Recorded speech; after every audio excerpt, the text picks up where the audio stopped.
Ponsel Mas Raffi berderi. Mas Raffi memperlihatkan nama yang tertera pada layar ponselnya padaku. Nama Bayu yang kubaca.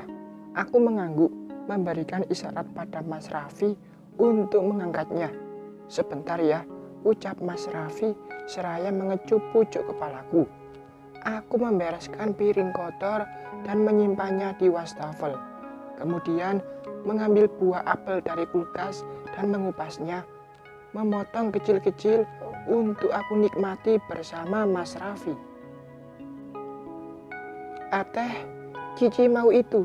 Seorang gadis kecil menghampiriku dan menunjuk pada apel yang sedang aku potong. Dia Citra, anak Mbak Cindy. Aku kira mereka sudah pulang. Ternyata masih ada di rumah ini. Boleh, ini buat Citra, ucapku memberikan satu potong apel pada gadis itu. Aku pun mengangkat anak usia 4 tahun itu, lalu mendudukkannya di kursi meja makan. Rah, sedang apa? Ini dia monster berwajah malaikat. Lagi potong apel. Aku kira Mbak sudah pulang.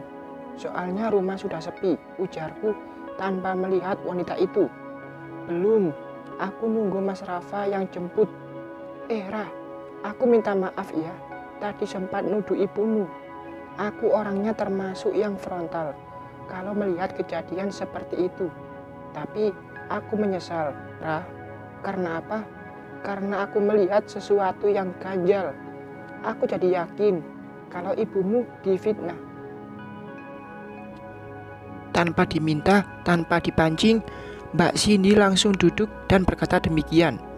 Aku menghentikan tangan, memotong apel, melihat pada Mbak Cindy yang juga tengah menatapku. Sesuatu yang ganjal apa, Mbak? Tanyaku. Mbak Ida, aku lihat dia ketawa ketiwi saat kamu masuk ke dalam mobil untuk ikut pulang ke kampung. Tadi dia masuk ke rumah kan?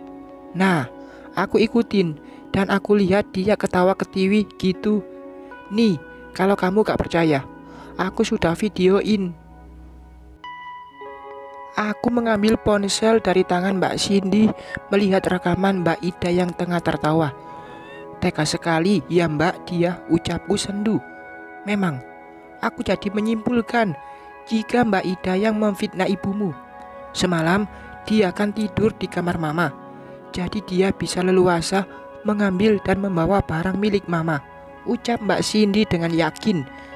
Di depan Mbak Cindy, aku harus terus bersandiwara, pura-pura tidak tahu kalau sebenarnya Mbak Ida itu tidak bisa berbicara. Biarlah aku bodoh di depan dia untuk mengetahui karakter dia yang sebenarnya. Sekarang kamu tahu tidak kalau mama kemana? Aku menggeleng. Jalan-jalan sama Mbak Ida. Tidak punya hati. Di sini ada menantu lain yang sedang sedih, tapi malah jalan-jalannya sama menantu tertua, racaunya, seraya mengambil pisang dari dalam kulkas. Aku hanya diam. Ibu satu anak ini memang membahayakan. Mulutnya sulit dikontrol. Rah, kamu hari ini tidak akan kemana-mana kan? Memangnya kenapa Mbak? Tanyaku. Aku mau titip Citra sebentar. Mau beli diapres sama obat turun panas. Takut kalau nanti Citra demam lagi.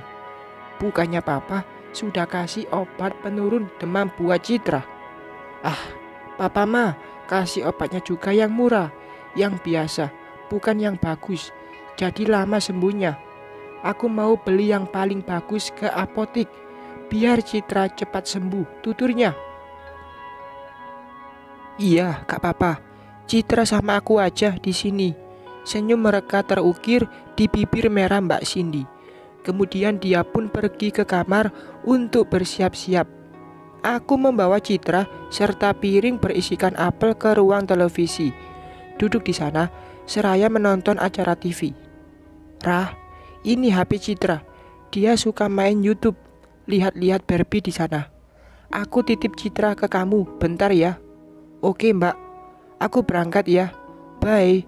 Mbak Cindy pergi dengan langkah lebar. Ajaibnya, Citra tidak menangis atau merengek, ingin ikut melihat ibunya pergi. Citra mengambil ponselnya. Ia membuka galeri foto dan memperlihatkan satu persatu foto yang dia ambil sendiri. Dan hasilnya pun berantakan. "Lihat lagi, Tante, masih banyak fotonya," ujar Citra mencari perhatianku. "Wah, iya banyak ya. Citra pinter foto-fotoin. Video juga ada loh. Di sini, Tante." Telunjuk Citra menyentuh aplikasi bergambar kamera dan seketika beberapa video bermunculan. Awalnya biasa saja. Video yang diperlihatkan Citra tidak ada yang utuh. Hanya video dirinya setiap sudut rumah yang berdurasi beberapa detik. Namun ada satu gambar yang menarik perhatianku. Gambar jam tangan mama yang berada di atas ibu pagi ini membuatku penasaran.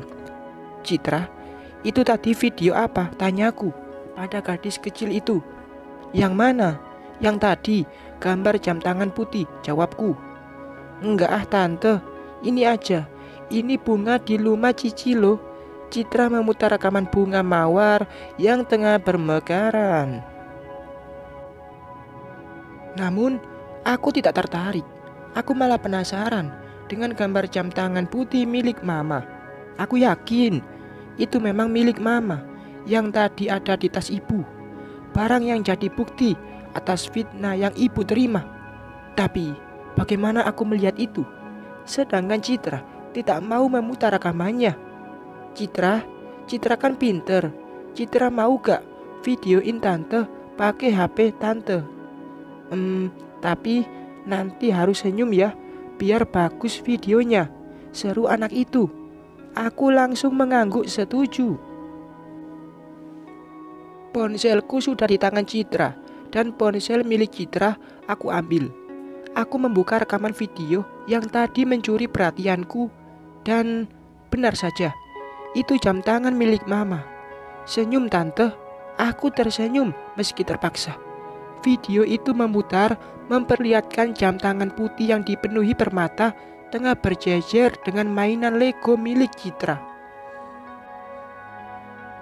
"Citra, ini di kamar Omah?" tanyaku. "Bukan, itu di kamar itu. Kamar Mami dan Cici," jawabnya. Aku semakin yakin jika Mbak Cindy yang berada di balik fitnah itu. Jika Mbak Saidah, tidak mungkin jam tangan itu mampir terlebih dahulu ke kamar Mbak Cindy. Dilihat dari waktu pengambilan video pun, ini terjadi hampir tengah malam. "Citra, malam tadi tidak bobok?" tanyaku lagi. "Bobok Tante, tapi Cici bangun, badan Cici panas." "Ah iya, Citra sedang demam. Bisa jadi dia bangun di malam hari dan bermain. Sekarang aku harus memindahkan video ini untuk bukti. Setidaknya aku bisa tahu siapa penjahat sesungguhnya." Bersambung.